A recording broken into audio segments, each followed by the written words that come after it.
warahmatullahi wabarakatuh. Halo semuanya, salam Siamo. Perkenalkan, nama saya Rasyidah Rahma Maulidah Hakiki dari kontingen PMR Madya Kabupaten Ponorogo. Hai teman-teman, ada yang udah tahu belum kisah perjalanan seorang pengusaha dari Swiss dari Jenewa menuju ke Solferino, Italia, hingga dia menemukan sebuah peperangan besar antara Prancis dengan Austria? Nah, pada kesempatan kali ini saya ingin sedikit membahas mengenai informasi seorang pengusaha dari Swiss ini. Pada tahun 1859, seorang pengusaha dari Swiss bernama Jean Henry Dannen melakukan perjalanannya dari Jenewa menuju ke Solferino, Italia. Perjalanan ini ia lakukan untuk menemui Kaisar Prancis Napoleon III dan membicarakan tentang bisnisnya.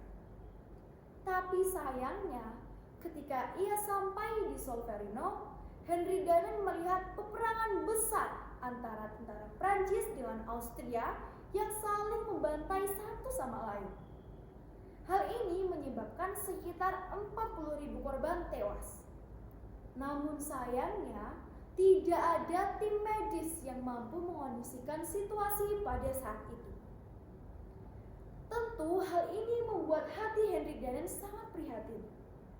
Ia tergerak untuk membantu para korban, dan bahkan ia melupakan misinya untuk bertemu dengan Kaisar Napoleon III.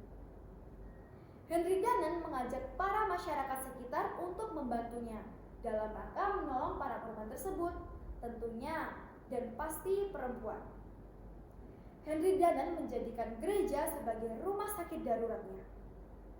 Henry Dannen selalu ditanya dengan masyarakat sekitar dan para korban, "Mengapa kau mau menolong kami? Bukankah ini pekerjaan yang berat?" Tetapi Henry Dannen dengan lantang menjawab, "Siamo tutti fratelli," yang artinya kita semua bersaudara. Kalimat ini sekarang dijadikan slogan dari Palang Merah. Henry Dannen juga mencatat pesan-pesan terakhir para korban sebelum mereka meninggalkan para keluarganya. Dan tentunya pesan-pesan ini akan disampaikan kepada keluarga yang telah ditinggalkannya. Sepulang dari Solferino, Italia, Henry Dannen menuliskan perjalanannya dalam sebuah buku yang berjudul Un Souvenir de Solferino atau Memory of Solferino. Di dalam buku ini diakhiri oleh dua gagasan.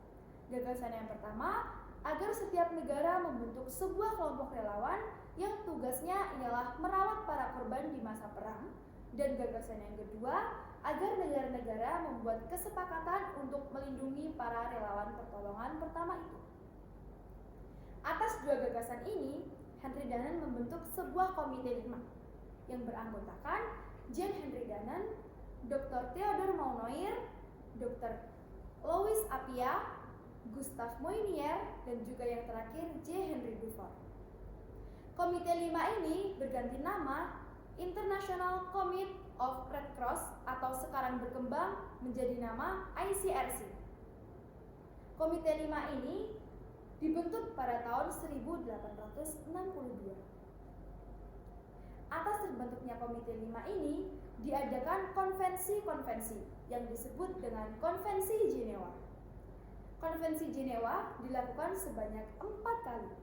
Konvensi Jenewa yang pertama membahas mengenai perbaikan prajurit yang sakit dan terluka di darat.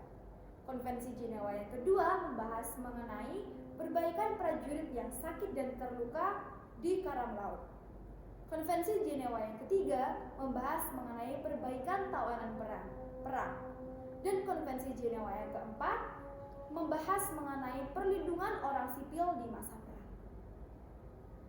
Nah, karena konvensi-konvensi ini atau konvensi Jenewa ini dibentuklah perhimpunan nasional di setiap negara yang bersifat mandiri dan tentunya hanya ada satu saja di setiap negaranya. Dari materi yang saya sampaikan, saya sebagai PMR Madya berperan sebagai peer support untuk memberikan dukungan kepada teman sebaya dan mengajak teman-teman sekalian untuk mempelajari tentang sejarah gerakan Kepala Merahan. Duduk sendirian tanpa kekasih. Sekian dan terima kasih. Wassalamualaikum warahmatullahi wabarakatuh.